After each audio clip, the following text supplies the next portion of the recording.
This is your WCIA 3 forecast first, sponsored by Matex Heating, Cooling, and Plumbing. That's a view on our Flying America WeatherINet camera in Danville. Clouds, quite a bit of them across the sky. A few little breaks in there as the sun tries to peek through on what turned out to be a pretty nice day after the rain we had last night. Clouds kind of sticking around a little bit here, and we're expecting more cloud cover, especially for tomorrow, and a wet Thursday is ahead.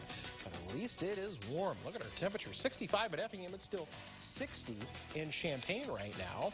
And this evening, no issues. If you're out and about, breezes into the mid and upper 40s. Another mild night expected, but we've got to talk about rain, storms, wind, the active pattern that heads into the weekend as well when we come back. WCIA 3 News starts right now. Now on WCIA 3 News. One street in Champaign has a new name. Why some say it is a step in the right direction. Plus, a series of thefts across multiple communities. What has police and car owners concerned? And also tonight, the Kingfisher isn't the U of I's mascot, but that it's not stopping people from sharing their potential pride. You're watching your local news leader. This is WCIA 3 News at 6.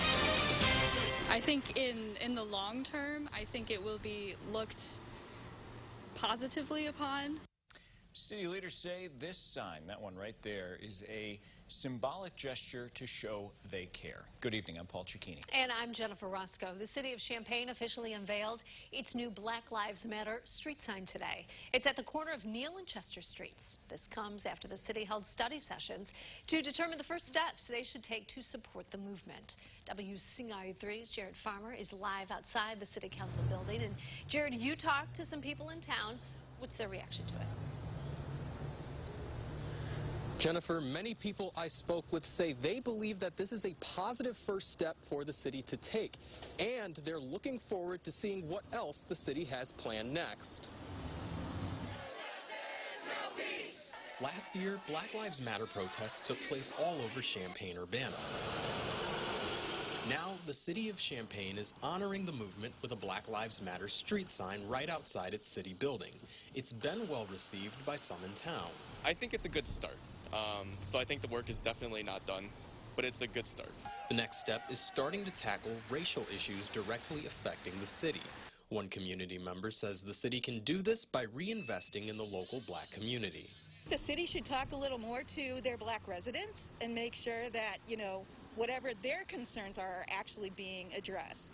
It's not, up to the city to decide for people what's important to them or what they need, but to actually talk with the people and work with them to get them what they need. To make sure that we are saying through our policy work that Black Lives Matter. In the council meeting where they unanimously voted for the sign, council members agreed this would only be the first step in a long process of ensuring racial justice in Champaign. I also spoke to Councilman Greg Stock, who told me the next major initiative that the city is planning on taking will be to reinvest in local black-owned businesses. Live in Champaign, I'm Jared Farmer, WCIA 3, your local news leader. All right, thank you so much. Now, if you would like to support some black-owned businesses, here are a few. If you're looking for a place to eat, there's spots such as Neal Street Blues, Wooden Hog Barbecue, and Caribbean Grill. For retail, there's Afric Wearin, Suits by Solja, and Chris Logan, Graph X. To see a full list of businesses you can support, just go to our website, WCIA.com. Danville police are getting more body cameras for officers. The department bought 28 cameras last year. Officers were sharing those cameras because they didn't have enough money to buy more. But now the department was able to buy another 40 using money in its own budget. Every officer can have a camera. They're hoping to have them within the next few weeks. Here's a follow-up now. We told you a man was killed in last night's shooting in Springfield. Tonight, the Sangamon County coroner released his name. 21-year-old James Simpson Jr. was shot several times. He died in the parking lot of Crossing 2 liquor store. Detectives say another person was shot. A 20-year-old man is in stable condition at the hospital. Sheriff says a suspect was also caught on security camera being dropped off. 2 men are being charged with delivering meth after a drug bust in Taylorville. Police named them Joshua DeClerc and Nathan Dominowski. Officers say neighbors near Rich and Powers Streets reported suspicious traffic, and they got a warrant for the home. Police say they found several grams of meth and guns from the search. They also say Dominowski had a stolen weapon. There's been a series of auto thefts, but cars aren't being taken. Instead, catalytic converters have been ripped off. WCIA 3's Abigail Metch is in the newsroom. So, Abigail, this is not isolated to one community. Paul, it's happened in several counties. Mount Zion's police chief told me it's too soon to tell if those counties are connected, but he thinks word has gotten around that someone is buying them. We're not sure why it's starting to happen, recently.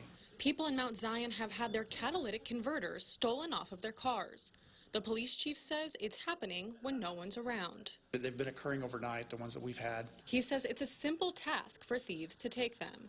As far as them getting the catalytic converter off your car, if it's bolted onto the exhaust system, it's pretty easy to get off, frankly, and you can do that without making a lot of noise. It's happening to people no matter what kind of car they drive. I think it's just more targets of opportunity. If the vehicle is easily accessible, if it's parked in the street or in a parking lot somewhere where it's not well lit, then it's more, I think, target of opportunities than it is, which model or make or model vehicle. And if yours is stolen, you'll know it. If you go out to your car and you start it up and it's very loud, if the catalytic converter's been stolen, it'll be almost like the sound of a race car. It would be, you'd know immediately. It's also happening around the University of Illinois campus. Most recently, to a university truck. There was one this week and then 3 in February. And there's not any one location where we're seeing these reported. They've been all over campus in Champaign, in Urbana, and there's even one on campus property in Savoy.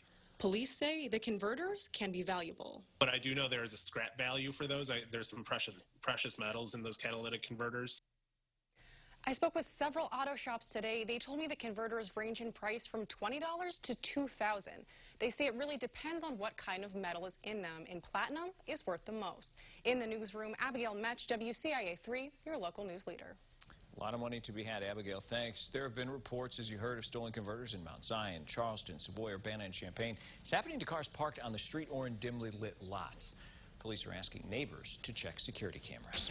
A new dog park opened in central Illinois. We'll tell you where your best buddy can go play. Also tonight, Illinois football coaches aren't just getting the team ready with spring ball. They're also looking to land future recruits. Which local standouts have received offers? All right, we need some good weather for spring football. Practice it. Oh. You going to talk about the 30s again? That, rain, mud, that's fun football. Yeah.